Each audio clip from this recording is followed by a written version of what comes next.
আমাদের গল্প আপনাদের ভালো লেগে থাকলে আমাদের ইউটিউব চ্যানেলটিকে সাবস্ক্রাইব করবেন এবং সবার প্রথমে নতুন ভিডিওর আপডেট পেতে বেল আইকনটিকে ক্লিক করতে ভুলবেন না। স্যার, আপনি এত চিন্তা করছেন কেন? ওটা তো একটা লাশ। একটা লাশ কি করে নিজে এসে তার নুপুর নিতে আসবে বলুন তো? এখনো সময় আছে, বলো তোমরা ওই পা দুটো কোথায় রেখেছো? স্যারের এমন কথা শোনার পর দুজনে একে অপরের দিকে তাকায়। তৎক্ষণাৎ বলবীর নিচে পড়ে থাকা ফ্লাওয়ার ভাস হাতে তুলে নিয়ে বিনয়ের মাথায় ছুঁড়ে মারে। বিনয় স্যারের মাথা ঘোরাতে শুরু করে আর ধপ করে নিচে পড়ে যান। তারপরে বলবীর ওই সুটকেস হাতে নিয়ে নেয় এবং দ্রুত গাড়িতে বসে ওখান থেকে চলে যাওয়ার চেষ্টা করে। এটা কি করলে তুমি বলো? ওনার জ্ঞান ফিরলে তো উনি পুলিশে কমপ্লেন করবেন। আমরা কি করব? কোথায় যাব এখন? আমি তোমাকে তোমার ভাগটা দিয়ে দেব, তারপর আমি না তোমায় চিনি না তুমি আমায়। সিমরান বুঝে গেছিল যে বলবীর কিছুতেই নিজের লোকেশন বলবে না, কারণ যদি কেউ একজন ফেঁসে যায় তাহলে সে অপরকে ফাঁসাতে পারবে না। টানা 6 ঘন্টা গাড়ি চালানোর পর ওরা দুজন শহর থেকে অনেক দূরে চলে যায়। ওরা ওই গাড়িটাকে একটা জঙ্গলের মধ্যে ফেলে দেয়। তারপরে রানিমার এক একটা পা এক একটা সুটকেসে রেখে দুজনে দুজনের মতো চলে যায়।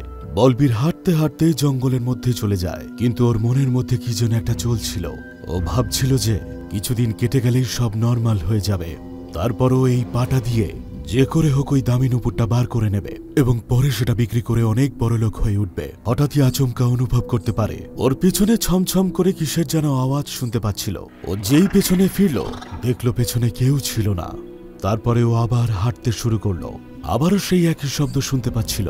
যেহেতু বলবীর একা, তাই নির্ঝুম ওই জায়গাতে বলবীর সুটকেসটা খুলল। আচমকাই জঙ্গলে ঠান্ডা হাওয়া বইতে শুরু করেছিল।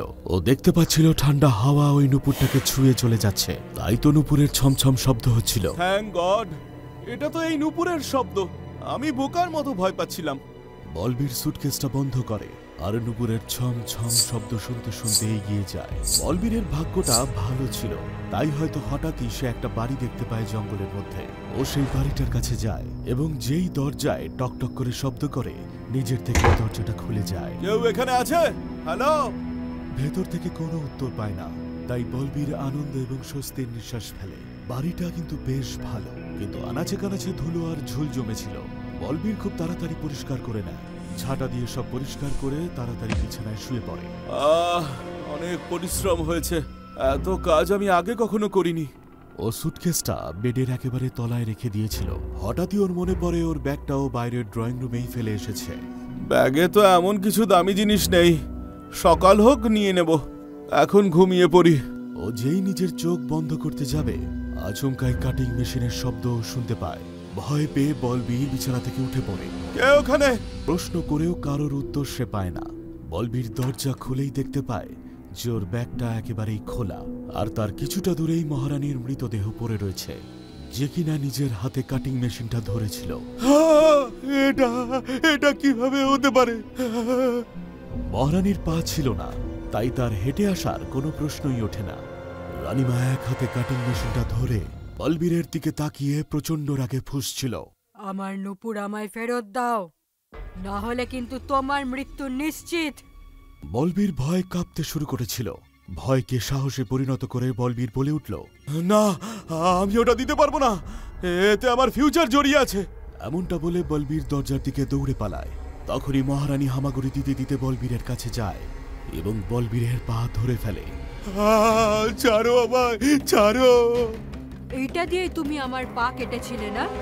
এখন দেখো কেমন লাগে যখন এইটা কেউ চালায় তোমার শরীরের ওপরে। মহারানী বলবীরের হাঁটুতে একেবারে কাটিং মেশিনটা চালিয়ে দেয়। তৎক্ষণাৎই অজস্র রক্ত বেরোতে শুরু হয়। এক ঝটকায় বলবীরের পা কেটে বেরিয়ে যায় এবং তৎক্ষণাৎই মাটিতে সে পড়ে যায়।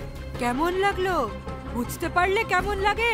বলবীর নিজের পায়ের কাটা অংশটা ধরে রয়েছে এবং যন্ত্রণায় ছটফট করছিল। বলবীরের সামনেই ওর নিজের কাটাপাটা পড়েছিল, যেটার দিকে তাকিয়ে ও যন্ত্রণায় অজস্র কাঁদছিল। মহারানী মেঝেতে হামাগুড়ি দিতে দিতে ওই সুটকেসের কাছে পৌঁছয়। তারপর নিজের কাটাপাটা বার করে নিয়ে আসে এবং নিজের পায়ের সাথে জোড়া লাগিয়ে দেয়। তারপর রানীমা মন্ত্র পড়তে শুরু করে। ঘরের মধ্যে জোরে হাওয়া বইতে শুরু করেছিল। তারপর রানীমা যেই চোখ খুলেছিল দেখেছিল যে ওনার পা একেবারে জুড়ে গেছে। তারপর অনেক কষ্টে রানীমা এক পায়ে উঠে দাঁড়ায় এবং প্রচন্ড রাগের সাথে বলে, আমার আরেকটা পা চাই এখন, আমি আসছি, আমি আসছি। এমনটা বলেই রানিমা এক পায়ের সাহায্যে ওখান থেকে বেরিয়ে যায়। অন্যদিকে সিমরানও একটা ভালো হোটেলে উঠেছিল। দুদিন অনেক ঝামেলা এবং চিন্তায় থাকার পর ওর মনে হয়েছিল যে শহরের কিছু খবর নেওয়া যাক। তাই সে টিভিটা অন করে এবং নিউজ দেখতে শুরু করে। রাজগড়ে এখন ভয়াবহ এক পরিস্থিতি চলছে। পুরাতত্ত্ব বিভাগের বিনয় স্যার এবং তার দুজন এমপ্লয়ির সাথে রাজগড়ের মহারানীর লাশ খুঁজে পেয়েছিল। তারপরে রাতে ট্রাকে করে মহারানীর লাশ নিয়ে যাওয়া হচ্ছিল, কিন্তু সকালবেলা ট্রাক ড্রাইভার এবং তার হেল্পারের লাশ পাওয়া যায়। আর সব থেকে আশ্চর্যের খবর হলো রানিমার লাশটা কিন্তু ওই কফিনের মধ্যে ছিল না। ও মাই গড! এই ঘটনা শেষ না হতে হতেই শহরের লোকেরা আরো একটা বড় ঘটনার সম্মুখীন হলো। ওই দুজন এমপ্লয়ের মধ্যে একজন, যার নাম বলবীর ছিল, ওনাকে জঙ্গলের মধ্যে মৃত পাওয়া গেছে। এরপর বিনয় স্যার সব সত্য ঘটনা বলে দেন। উনি বলেন যে ওনার দুজন এমপ্লয়ি ওই মহারানীর নুপুর চুরি করবে বলে তাকে বেহুশ করে চলে যায়, কিন্তু এখন ওই মহারানীর আত্মা তার নিজের নুপুর খোঁজার জন্য বেরিয়ে পড়েছে। তাই উনি বলেছেন যদি সিমরান এই খবরটা শুনে থাকে তাহলে তাড়াতাড়ি যেন তার কাছে ফিরে যায়, না হলে সিমরানের প্রাণেরও সংশয় আছে। এই খবরটা শোনার পর সিমরানের অবস্থাও খুব খারাপ হয়ে পড়ে। ও তাড়াতাড়ি ওই হোটেল থেকে বেরিয়ে পড়ে এবং বিনয় স্যারের অফিসে গিয়ে পৌঁছয়। বিনয় স্যারের অফিসের বাইরে মিডিয়ার প্রচন্ড ভিড় ছিল। অনেক কষ্টে সিকিউরিটিরা ওই মিডিয়ার লোকেদের আটকাচ্ছিল। আমায় ক্ষমা করে দিন স্যার, এই নিন ওনার পা। আমার টাকা চাই না, আমার প্রাণটা বাঁচিয়ে নিন আপনি। বিনয় স্যার প্রচন্ড রেগেছিল। রাগে ফুঁসতে ফুঁসতে সিমরানের দিকে তাকিয়েছিল। কিছুক্ষণ পরে রাত তখন 10টা বাজে। রাজগড়ে ওই মহলের ভেতরে মহারানীর ওই কবরের পাশেই এক অঘরী বাবা বসেছিল। তার পাশে বিনয় স্যার, ইন্সপেক্টর রাথোর এবং সিমরান দাঁড়িয়েছিল। আর ওখানেই সুটকেসটা খুলে নিচে রেখে দেওয়া হয়েছিল, যার ভেতরে মহারানীর একটা কাটা পা ছিল। মহারাজ ভীম সিং, আপনাকে আমাদের প্রয়োজন। আপনি যেখানেই থাকুন আমাদের সাহায্য করতে আসুন। এমনটা বলার পরেই ওই অঘরী আগুনে ঘি দিল। তখনই দাউ দাউ করে আগুন জ্বলতে শুরু করলো। এমনটা অঘরী বাবা বারবার করছিলেন। কিছুক্ষণ পরেই অঘরী বাবা নুপুরের শব্দ শুনতে পান। তারপরেই দেখতে পাওয়া যায় মহারানী মহলের ভেতরে ঢুকছেন প্রচন্ড রাগান্বিত ভাবে। সারা শরীরে ব্যথা কষ্ট থাকলেও রানীমা এক পায়ে হেঁটে অঘরী বাবার কাছে চলে আসলো। সিমরান দাঁড়িয়ে হাত জোর করে থর থর করে ভয় কাঁপছিল। ও ভেবেছিল যে মহারানী ওকে কিছুতেই ছাড়বে না। মহারানী নিজের কাটা পাটা তুলে নেয় এবং তারপর মাটিতে রাখে। অঘরী তখনও মহারাজকে ডাকার প্রয়াস চালিয়ে যাচ্ছিল। মন্ত্র জপ করে মহারানীর দ্বিতীয় পাও জোড়া লেগে যায়। তারপর বলে ওঠে, লোভী মানুষগুলো, তোমাদের কাউকে আমি ছাড়বো না। এটা শুনে বিনয় আর সিমরান দুজনেই ভয় পেয়ে যায়।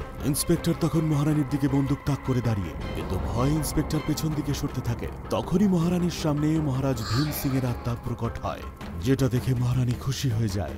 মহারানী, তুমি তোমার নূপুর ফিরে পেয়েছ। এখন আর তুমি কাউকে খুন করবে না। করব, অবশ্যই করব। আমরা এখন জীবিত হয়ে গেছি, আমরা আবার রাজত্ব করব মহারাজ, আপনি আর আমি দুজনে। মহারানী, এরা সেই ভারতীয় নন যারা আমাদের সময় বেঁচে ছিল। বিভিন্ন ধর্মের মানুষ ছিল বলে তাই তারা একে অপরকে ভালোবেসে থাকতো। আমাদের ওই সময় অত টাকা পয়সা ছিল না, তাই মনে ছিল শান্তি আর অটুট ভালোবাসা। আজ এই যুগে এদের কাছে টাকা আছে, তো হৃদয়ে নেই ভালোবাসা। আমরা তো একে অপরের হৃদয়ে বিরাজ করতাম মহারানী। এই যুগে এরা এখন জানোয়ার হয়ে উঠেছে। তাই তুমিই বলো, এই জানোয়ারেরা কখনো আমাদের প্রজা হতে পারে? এই কথা শোনার পর সবার মুখ লজ্জায় নিচু হয়ে যায়। মহারানী ও মহারাজের কাছে এসে মহারাজকে আলিঙ্গন করে। সবাই দেখতে পায় মহারানীর শরীর থেকে মহারানীর আত্মা বেরিয়ে যায়। দুজনে একে অপরকে ধরে হাওয়ায় ওপরে উঠে যায়। নূপুরগুলো মহারানীর পা থেকে বেরিয়ে আত্মায় প্রবেশ করে, আর ওপরের মহল চিরে দুজনেই একেবারে আকাশে বিলীন হয়ে যায়। মহারানীর মৃতদেহ কবরের মধ্যে গিয়ে পড়ে। তারপর মহারানীর কবর আবারও সাদা পাথর দিয়ে ঢেকে দেওয়া হয়। আর এইভাবেই রাজগড়ের এই মহল আবারও পরিত্যক্ত এবং জনবহুল হয়ে ওঠে। আমাদের গল্প আপনাদের ভালো লেগে থাকলে আমাদের ইউটিউব চ্যানেলটিকে সাবস্ক্রাইব করবেন এবং সবার প্রথমে নতুন ভিডিওর আপডেট পেতে বেল আইকনটিকে ক্লিক করতে ভুলবেন না।